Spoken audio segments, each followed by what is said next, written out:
రోజు ఆ స్టేజీ మీదున్న నా తోటి నటీనటులకు ఆడబిడ్డలకు చెప్పాలి ఫస్ట్. ఆ పదాలు దొరలకూడదు. నా జీవితంలో ఎప్పుడు దొరలల అలాగా. 30 సంవత్సరాలైంది ఇక్కడికి వచ్చి నేను. అన్ని సంవత్సరాలు పాలిటిక్స్లో ఉన్న ఏ రోజు కూడా ఒక చిన్న మాట జగన్ గారినైనా, లేదంటే ఏ మహిళనైనా, లేదంటే ఏ పార్టీనైనా నా హద్దు దాటి మాట్లాడలా. అలాంటిది మరి భగవంతుడు ఎందుకో అలా దొర్లిపోయింది. నాకు కాన్షియస్ ఎలా మిస్ అయింది అనేది చాలా బాధపడ్డాను. నాకు తెలుసు బయటికి రాగానే గెస్ట్తో అన్న అబ్బాయి దొర్లేసానన్నా. సో దానికి మీ అందరికీ సిన్సియర్ అపాలజీస్ చెప్తున్నాను, ఆ 2 పదాలకి, నా ఆడబిడ్డలకి.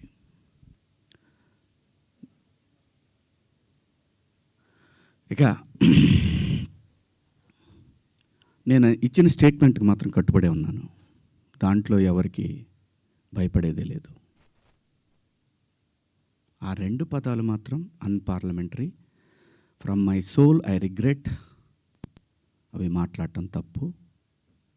Apologies very clear. ఇక మా దండోరా సినిమా గురించి మాట్లాడుతాను. దాని తర్వాత మీరు ఎవరు అడగాలనుకుని అడగచ్చు. ఎందుకంటే 2 రోజుల నుంచి దాదాపు 36 అవర్స్ అయింది నేను పడుకొని.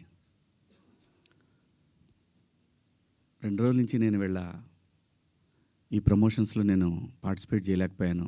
ఓ ప్రొడ్యూసర్ నమ్మి మన మీద సినిమా ఇచ్చి ఖర్చు పెట్టాడు, రాలేకపోయాను. అంటే నాలోనే అంతర్మదనం, ఎందుకు ఇలా జరిగింది. అన్ని సంవత్సరాలు పాలిటిక్స్లో మాట్లాడినా ఎప్పుడు తప్పు మాట్లాడాను నేను, ఎందుకు ఇలా జరిగింది, ఏమైంది అని అనిపించింది. సో అందుకే రాలేకపోయాను. సో రేపు రిలీజ్ అవుతా ఉంది కాబట్టి ఖచ్చితంగా మాట్లాడాలి. ప్రొడ్యూసర్ గారితో చెప్పి, సార్ నేను సినిమా ప్రమోషన్కి వస్తానని చెప్పి ఈ ప్రెస్ మీట్ అంటే ఆయన అన్నారు, ఎందుకులేండి అనవసరంగా మళ్ళీ కాంట్రవర్సీ అవుతుంది. లేదు మీ దగ్గర డబ్బులు తీసుకున్నాను కాబట్టి నేను ఖచ్చితంగా మీ సినిమాకి నేను నా వంతు నేను ప్రమోషన్ చేయాలి అని చెప్పాను. అలా రేపు 25వ తారీఖు క్రిస్మస్ నాడు రిలీజ్ అవుతుంది ప్రపంచవ్యాప్తంగా ఈ సినిమా. తప్పకుండా మీ దగ్గరలో ఉన్న థియేటర్లో మీకు వీలైతే చూడండి. ఒక మంచి సినిమా, సమాజాన్ని పట్టి పీడిస్తున్న కాస్ట్ సిస్టమ్ మీద ప్రేమ పట్ల ఉన్న వ్యతిరేకత తరతరాలుగా నడుస్తున్నా కూడా భవిష్యత్తులో కూడా నడుస్తుంది. ఆ వ్యతిరేకత కుటుంబాల నుంచి వాటిని గాఢంగా గట్టిగా స్పృశించింది ఈ కథ. అలాగే అసమానతలు, ఈ మనుషులు ఉన్నంత వరకు ఉంటే ఈ అసమానతలు ఎన్నోసార్లు చెప్పే ఉంటారు, అయినా మనుషులు మారతారేమో అనే ఆశతోటి పని చేసుకుంటా పోవాలి, నెక్స్ట్ తరాలకి అందించి మనం వెళ్ళిపోవాలి. అలా చేసిన సినిమా ఇది. అలాంటి ఒక మంచి కథతో కొన్ని యథార్థ సంఘటనలతో బేస్ చేసిన సినిమా. ఈ సినిమాకి పనిచేసిన ఆర్టిస్టులు అందరూ కూడా చాలా గొప్పగా చేశారు, చెప్పాను మొన్న. అలాగే ఈ సినిమాకి పనిచేసిన మ్యూజిక్ డైరెక్టర్ కానివ్వండి, ఆర్ట్ డైరెక్టర్ కానివ్వండి, ప్రతి ఒక్కళ్ళు కూడా నేటివిటీని ఆ 1998, 2000 ఇంకా అంతే 2005 ఆ మధ్యలో వచ్చినటువంటి ఇన్సిడెంట్లను బేస్ చేసుకొని ఓ చక్కటి లవ్ స్టోరీ విత్ కాస్ట్ని గట్టిగా చాలా గట్టిగా స్పృశిస్తూ చేసిన సినిమా ఇది. సో దగ్గరలో ఉన్న థియేటర్లో మీరందరూ వెళ్ళి చూడండి. పండగే కాబట్టి అందరూ వెళ్ళి చూస్తారని ఆశిస్తూ, ఒక మంచి సినిమాని, ఒక మంచి పాత్ర నాకు ఇచ్చినందుకు నిర్మాతకు, అలాగే దర్శకుడికి అందరికీ పేరు పేరున నా ధన్యవాదాలు. ఇంకా కమింగ్ టు ద పాయింట్, ఇది నా వ్యక్తిగతం. ఇక్కడి నుంచి నేను చెప్పేదంతా కూడా వ్యక్తిగతం.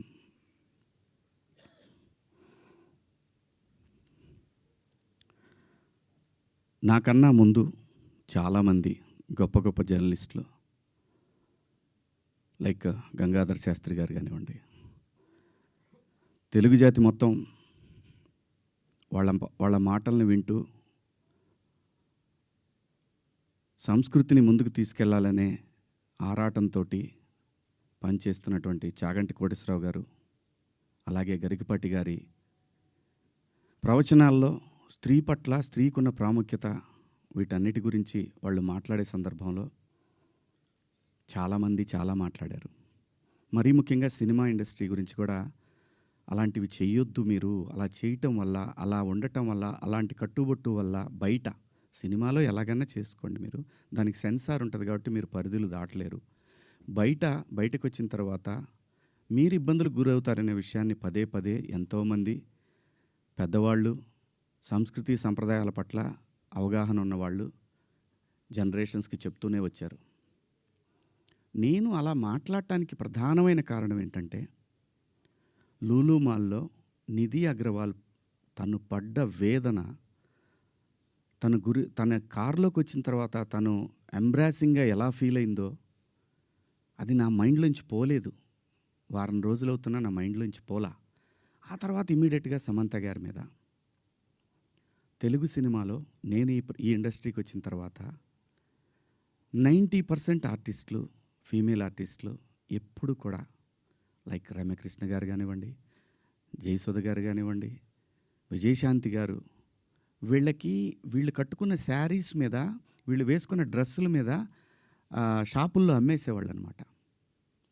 నేను ఎవరిని ఈ డ్రెస్సులు వేసుకోండి, ఆ డ్రెస్సులు వేసుకోండి, మీరు కప్పేసుకోండి అని నేను చెప్పలేదండి. నేనెవడిని చెప్పడానికి? సమాజంలో ఏ రుగ్మత వచ్చినా కానీ సమాజం సినిమా వల్ల చెడిపోతుంది, మీరు వేసుకునే డ్రెస్సుల వల్ల చెడిపోతుంది, మీ సినిమా వల్లనే ఈ ప్రపంచం నాశనం అవుతుందనే మాటలు వింటూ ఉన్నాం కాబట్టి తరచు ఇక్కడే బతికి, ఇక్కడే నా కుటుంబాన్ని ముందుకు తీసుకెళ్తూ, నా పిల్లల్ని చదివించుకుంటూ, ఇక్కడొచ్చిన డబ్బులతో చదివించుకుంటూ, సినిమాని ఎవరు అనకూడదు అనే పంతాలో మనం ఎందుకు వాళ్ళకి అవకాశం ఇవ్వాలనేటటువంటి ఆలోచనతోటి నేను ఆ సందర్భంలో వచ్చిన మాటలు నాకు ఇప్పటికి కూడా నాకు నమ్మబుద్ధి కావట్లేదు. నేను ఆ 2 పదాలు నాకు ఎందుకు వచ్చినాయని. ఇందాక మన జర్నలిస్ట్ మిత్రులకి నేను నా ఫోన్లో ఉన్న మెసేజ్లు చూపించాను. ఏమని? ఫస్ట్ నేను అపాలజీ చెప్పింది నా భార్యకి. వెంకట్ గారు మీరు చూశారు కదా, ఎన్ని గంటలకండి? నైటు 1:30కి. 11:18 మా వాడికి నాకే ఎందుకో కొట్టింది, ఏది జారింది, క్షమాపణ చెప్దామని చెప్పి బాత్రూంలో, ఇంట్లో వాళ్ళందరూ బాధపడుతుంటే బాత్రూంలో షూట్ చేసి నేను మా వాడికి పంపించా. అది మీకు కూడా వినిపించాను వెంకట్ గారు, వేణు మీకు వినిపించాను. ఈ వీడియో కాదు, ఇప్పుడు చూస్తున్న వీడియో కాదు, అంతకుముందే ఆ వీడియో 11:18 ఉంది. నేను మా ప్రసాద్కి పంపించా, వేసేద్దాం అబ్బా ఎందుకని. అది అందరూ ఫ్లోలో వెళ్ళిపోయింది, పెద్దగా ఏమీ లేదు, ఎందుకు కెలుక్కోవటం అన్నారు.